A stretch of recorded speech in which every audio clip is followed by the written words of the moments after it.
안녕하세요. 버블한국토파입니다. 구독과 좋아요, 알림 설정, 회원가입 부탁드리겠습니다. 12월 1일이 됐습니다. 이번 달 여러분에게 세상의 모든 행운이 죄다 그림자처럼 쫓아다니는 그런 일들로 가득하실 수 있길 바랍니다. 모든 일이 대박 연쇄적으로 터지기를 기원합니다.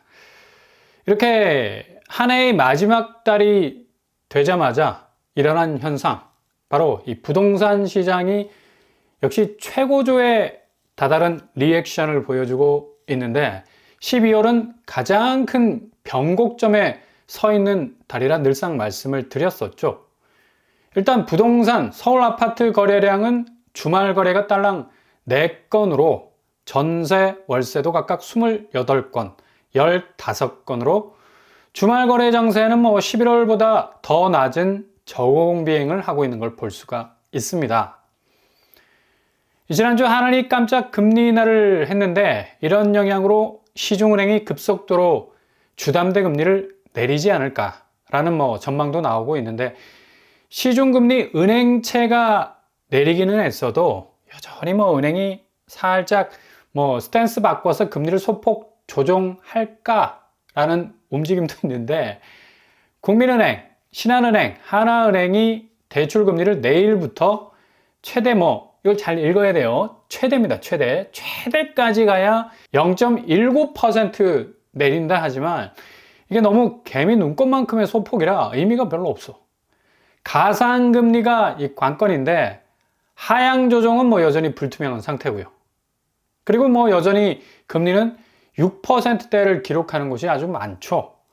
이런 이유 때문에 당연히 부동산 쪽 자금은 여전히 얼어붙어 있을 수밖에 없고, 일단 기준금리 인하의 여파는 시중은행 금리 부담을 경감하는 그런 임팩트보다는 지금 자본시장에서 주식시장을 거의 정신없이 흔들어 놓는 일격이 될 수 있기 때문에 지난주 기준금리 내리면서 거의 코스피는 2% 이상 빠져버렸습니다. 0.25% 기준금리 인하했지만 코스피 시장은 반대로 2% 이상이 빠져버리는 그런 결과가 나왔습니다. 외국인 자본은 이날만 7천억 이상이 빠져나갔습니다. 당연히 이 원화 가치의 경쟁력 상실이 가장 큰 이슈가 되었던 탓에 자국의 기준금리까지 내려갔는데 어떤 외국인이 랜딩 기어 내리고 한국 주식시장에 착륙을 하려 하겠습니까? 아마도 내일 코스피 장세에서도 월요일 외국인 이탈 자금은 더 가속화될 전망이고요. 이런 이유로 물가는 가뜩이나 이 체감도 거의 살을 내는 추이를 보이고 있는 상황인데 더욱더 기온은 급강화될 것으로 보이죠. 내수 기반의 약세를 극복하기 위해서 금리를 어쩔 수 없이 내린 것 같아 보이지만 이제 더 이상 시중은행이 만들어낼 수 있는 금리의 봄은 혹한의 겨울에도 잘할 수 있는 냉이도 크질 못해. 왜?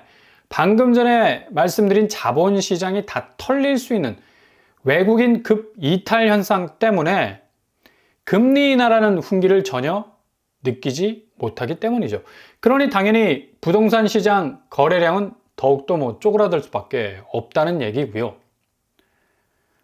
아니 이 상황에서 기준금리 내렸다고 호가를 다시 상향 조정하는 집주인 몇이나 되겠습니까? 몇몇은 있겠죠. 근데 백날 호가만 부르면 뭐해?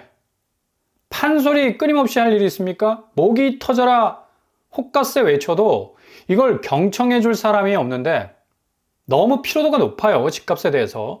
그동안 터무니없이 올랐던 집값 더 이상 이 상식선을 벗어났기 때문에 사람들이 아예 손절을 쳐버린 결과 때문인데 10월 거래량이 상당히 올라올 거라는 예상은 이미 뒤집어져 버렸고 3,699건으로 마무리될 가능성 아주 높아졌습니다.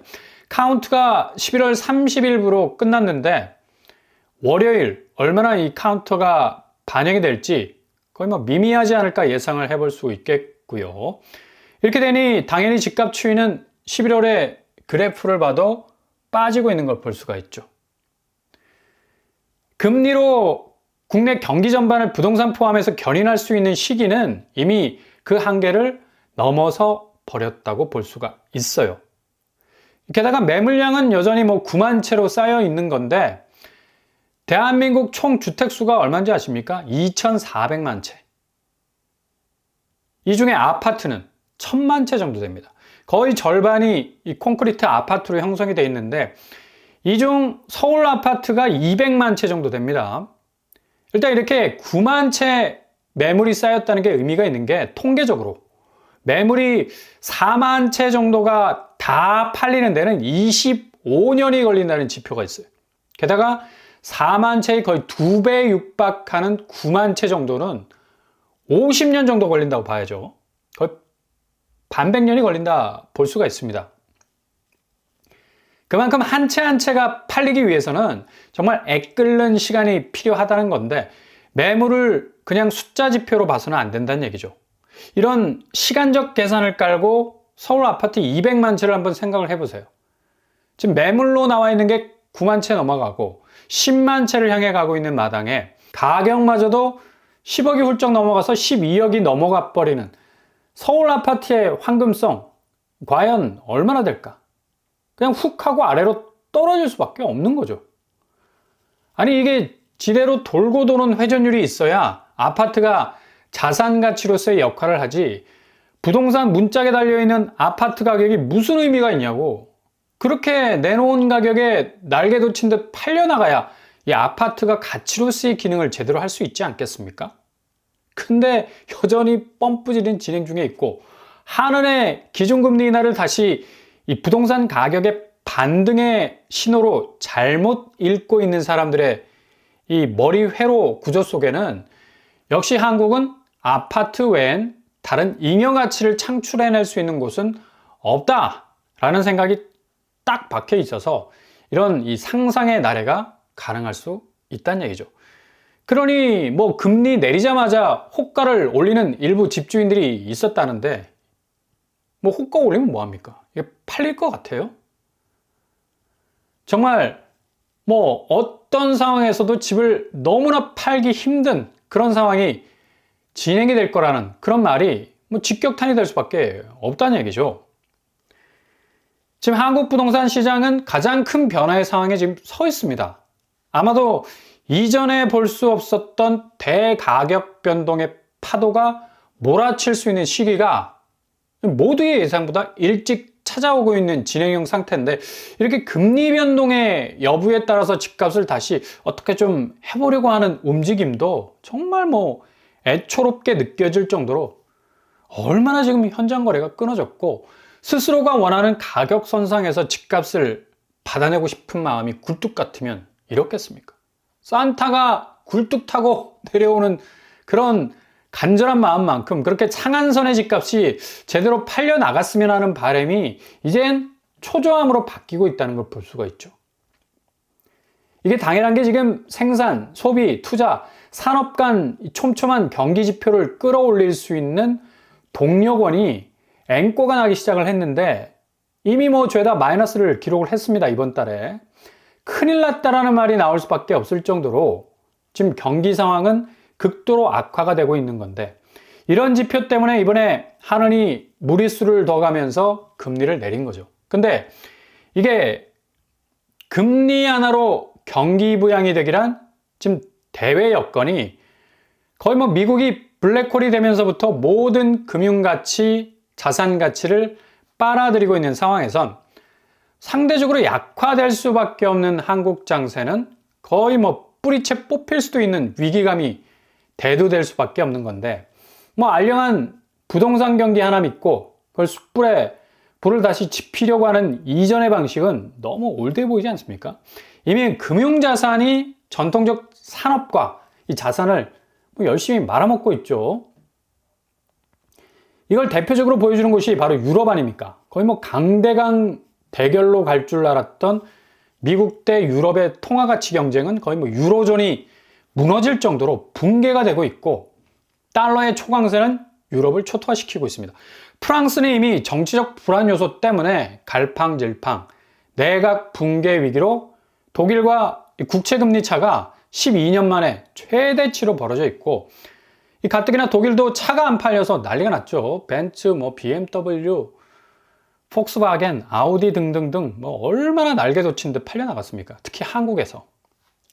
정말 가오 잡는 문화가 최첨단을 달리고 있는 한국에서 독일 차가 날개를 달았었는데 이제 상황이 완전히 달라졌다는 얘기예요. 폭스바겐이 공장 폐쇄하고 대량 해고 사태까지 겹쳐 있는데 유럽의 가장 종마와 같이 잘 달리던 독일마저도 이 마이너스 성장에서 벗어나지 못한 상황에서 프랑스는 이런 독일과도 국채금리 차를 좁히지 못하고 있죠. 국채금리가 그만큼 인기가 없다라는 건 국채가 그만큼 인기가 없다라는 건 안 팔린다는 얘기예요. 그럼 어떻게 돼요? 가격이 떨어져. 국채금리는 반대로 어떻게 돼요? 올라가게 되죠. 프랑스가 3%대, 독일은 2%대. 손에 손잡고 거의 불황의 하이패스 구간을 달리고 있는 건데 결국 유럽이 미국의 통화 가치에 먹혀버린 결과를 고스란히 보여주고 있는 겁니다. 이거 한국은 이미 이런 상황이 골이 깊어진 상태여서 환율이 여전히 강세를 띠고 있고 1,400원 터치는 이제 일상이 되어서 놀랍지도 않죠. 이렇게 야금야금 먹고 들어오는 강달러 스탠스는 유럽의 경제 위기를 고스란히 재현할 가능성이 어느 때보다도 높다고 볼 수가 있다는 얘기입니다. 이렇게 되면 자동적으로 전통적인 제조업 분야가 유럽에서 이미 파토가 나고 있는 상황에서 우리 제조업 역시도 지금 된소리를 맞을 가능성 높은데 가뜩이나 미국발 통화 가치의 양털 깎기가 바리깡 들이대고 깎아내면서 관세 정책까지 1월 20일 트럼프 집권 이후에 본격화되어 버리면 이건 볼 것도 없이 유럽 시장의 대재현이죠. 게다가 가상화폐 시장의 등극은 이제 새로운 자본의 재편이 시작이 될 거라는 시그널을 주는 건데 이 비트코인과 이더리움 오르는 걸 보면 정말 실체 없는 자산 시장이라는 온갖 비난에도 미친 듯한 궤적을 유지하고 있는 것 자체가 이제 그동안의 전통적 제조업에 기반한 산업들 빠이빠이, 짜이지엔, 사요나라하게 생겼고 특히 한국같이 부채로 묻어둔 아파트 자산 가치는 가장 큰 위기를 맞게 될 겁니다.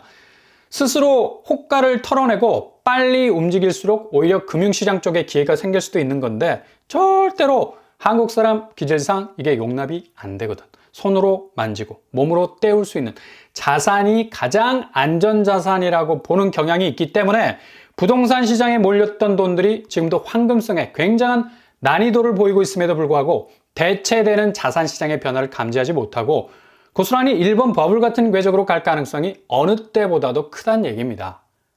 벌써 금융시장 이런 분위기 고스란히 보여주고 있지 않습니까? 코스피 국장은 전통적 기반의 산업 형태가 지지를 받지 못해서 외인이 빠져나가는 하루 7천억의 외자 자본의 유출 현상 고스란히 보여주고 있고 이렇게 풍선에 바람 빠지고 말랑말랑 고무만 남는 건데 상대적으로 미국 주식, 다우, 나스닥, S&P 500 지수까지 승승장구 가상화폐, 이더리움이 ETF 시장에서도 독주하는 상승세를 보이는 것도 고스란히 주가에 반영이 될 정도로 이제 가상화폐와 주식시장의 가치가 예전에 반대로 갔는데 이 두 지표의 비교 우위만 봐도 앞으로 한국 부동산 시장은 어떤 결과를 맞을지는 그냥 국내 여러모로 부동산에 집중된 관점이 상당한 곡해를 하고 있지만 다른 거 다 필요 없습니다. 금융시장 지표만 봐도 답이 딱 나오는 겁니다. 그러니 잘 지켜보시면서 대응하신다면 정말 주거비용 최대로 아낄 수 있는 국장보다 더 약세장의 부동산 시장이 여러분 눈앞에 펼쳐지게 될 겁니다.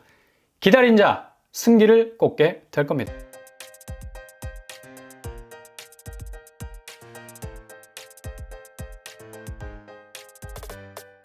오늘의 부동산 캐릭터 12월입니다. 정말 다사다난한 한 달이 될 것으로 전망이 되고요. 부동산 시장의 대격변은 이제 본격 시작입니다.